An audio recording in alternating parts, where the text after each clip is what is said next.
সফলতার চূড়ায় পৌঁছাইতে হয়। হুট করে কেউ এই সেক্টরে সফলতা অর্জন করতে পারে না। এই সেক্টরে সফল হইতে হইলে রোদে পড়তে হয়, বৃষ্টিতে ভিজতে হয়, প্রাকৃতিক ঝড় তুফানের মোকাবেলা করতে হয়, পাশাপাশি কৃত্রিম ঝড় তুফানেরও মোকাবেলা করতে হয়। আসসালামু আলাইকুম।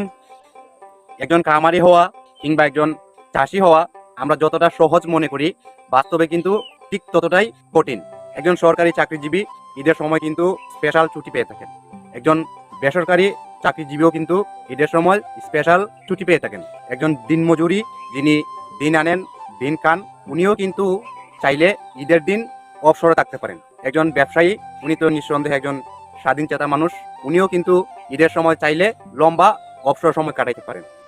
কিন্তু আমরা যারা খামারি কিংবা চাষি, আমাদের কিন্তু ঈদের দিনেও বৈশা থাকা সম্ভব হয় না।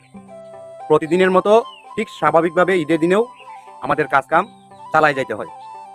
আজকে পবিত্র ঈদ উল ফিতর, সবাইকে ঈদ উল ফিতরের প্রাণঢালা অভিনন্দন। ঈদ মুবারক।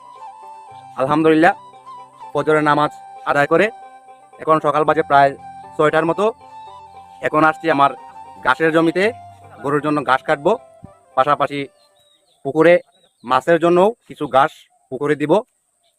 তো এই সেক্টরে যেমন কষ্টের পরিমাণ বা পরিশ্রমের পরিমাণ খুব বেশি, ঠিক এই সেক্টরে সফলতার পরিমাণ কিংবা সফলতার বিস্তৃতিও কিন্তু ততটাই বেশি।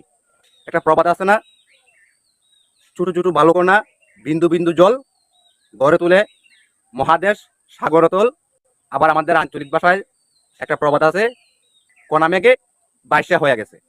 এই সেক্টরও আসলে এরকম আস্তে আস্তে ধীরে ধীরে সফলতার চূড়ায় পৌঁছাইতে হয়। হুট করে কেউ এই সেক্টরে সফলতা অর্জন করতে পারে না। এই সেক্টরে সফল হইতে হইলে কঠোর পরিশ্রম করতে হয়, কঠোর ধৈর্যশীল হইতে হয়, রোদে পড়তে হয়, বৃষ্টিতে ভিজতে হয়, প্রাকৃতিক ঝড় তুফানের মোকাবেলা করতে হয়, পাশাপাশি কৃত্রিম ঝড় তুফানেরও মোকাবেলা করতে হয়। সবাই ভালো থাকবেন। আসসালামু আলাইকুম।